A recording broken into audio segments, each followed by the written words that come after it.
All right, before I start with this video, I just want to say right off the bat, I already know. So many people probably have already made a video about this topic and stuff, and I'm technically a day late, but, I have an excuse. I come out with a video at least almost every day, except usually Saturdays and Sundays, except for this week. I'm going to be releasing videos on, I'm releasing a video on Saturday, just like how I released one this past Sunday.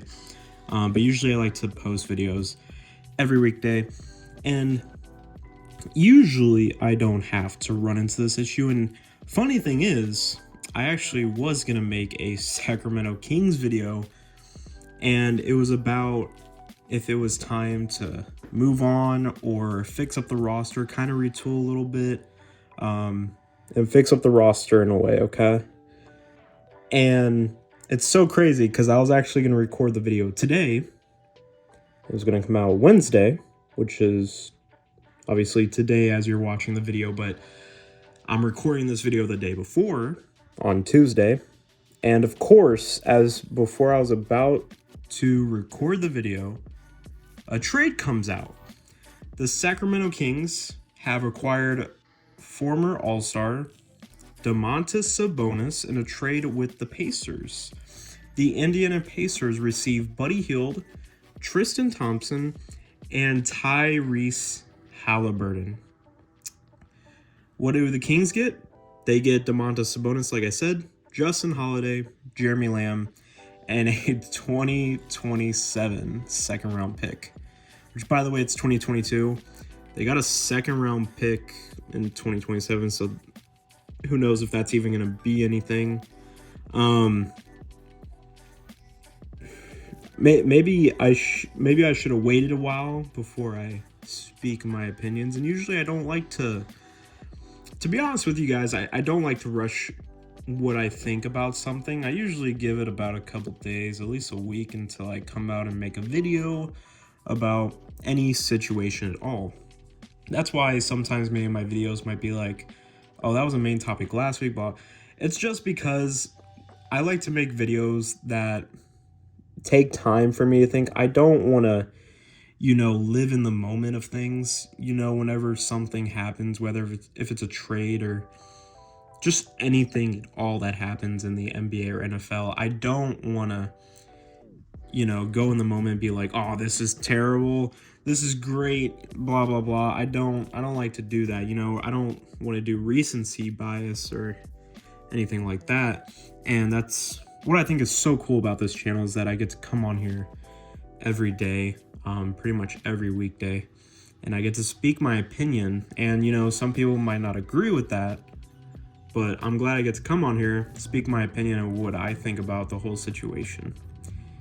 This is my first video really coming out and having really a, recency bias take.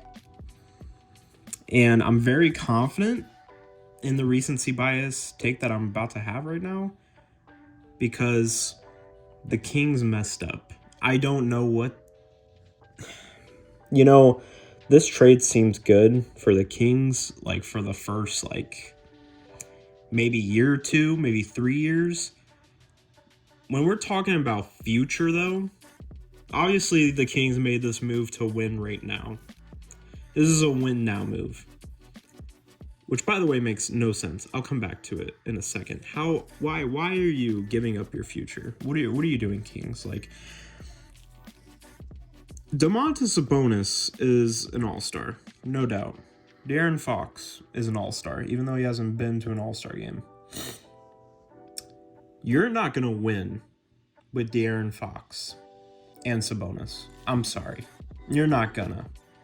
If you would have kept Haliburton, you might have had an even better shot, because Haliburton still is only 21 years old. So he has a good chance of becoming a star too. You can see he has star potential in him if you watch the games. And you trade him away for a player now that's a star, which, by the way, Sabonis is 29 years old. He's in the middle of his prime. That's why this is definitely a win now move. Trade away a 21-year-old guy who's probably going to be a star player. And by the way, in my opinion, if things go right, you understand Tyrese Haliburton. This might be a hot take right now, but you understand if the stars align, all right? Hear me out. You understand Tyrese Haliburton has a chance of being even better than De'Aaron Fox, right? You know who De'Aaron Fox reminds me of? John Wall. You want to know why? It's because he can't shoot the freaking ball from 3. All right?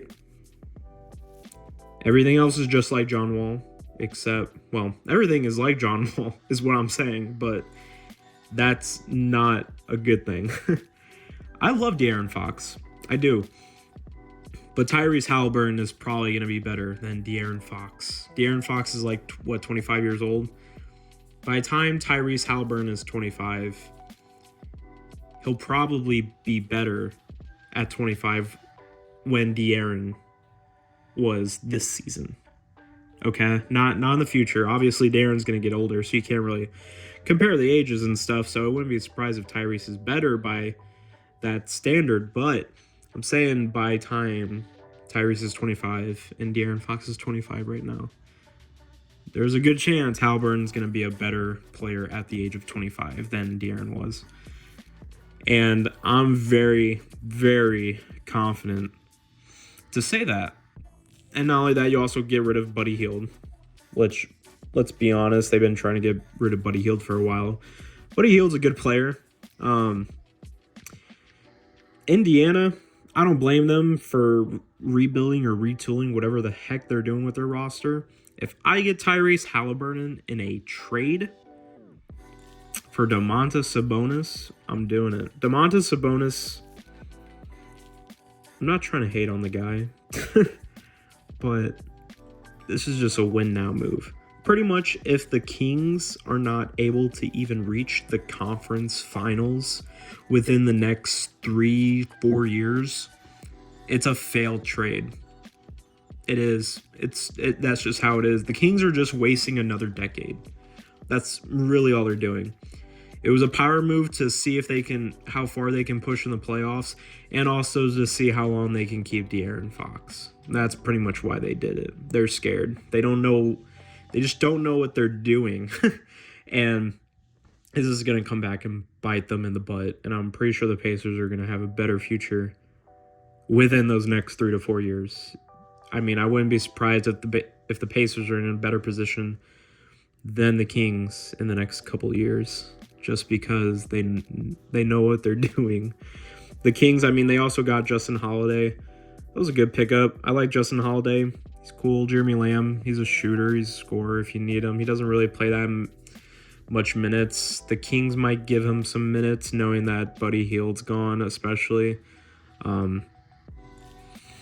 I don't know about the 2020 second round pick. I mean, that's really nothing right there. I mean, at the end, I think we can all agree this was a bad trade. I mean, that's just how it is. I don't know how you get rid of... I did not think the Kings were going to get rid of Tyrese Haliburton. I was like, there is no freaking way they're going to get rid of a player that is 21 and looks like a star player. All you have to do is develop him, and you got a freaking good guard on your team. And a good guard is hard to freaking come by, who can shoot, play make, and also play pretty decent defense. He can steal the ball. He knows how to get in the lanes and stuff. And yet you trade him away, and you can't find many guards that's like Tyrese Haliburton.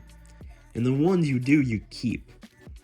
So the fact that the Kings got rid of him over De'Aaron Fox, could have at least kept both of them. Domantas Sabonis was not worth Buddy Hield, and Tyrese Haliburton. Like, that's just a bad move. And I'm probably going to get hate from Kings fans. I don't know how Kings fans feel about this. But I know everyone besides King fans right now feel the same way as me. And it's not a good trade. If you guys have any opinions of your own, go ahead and comment below. But that's how I feel. And I hope you guys have a good rest of your night, and I'll talk to you guys later. Peace.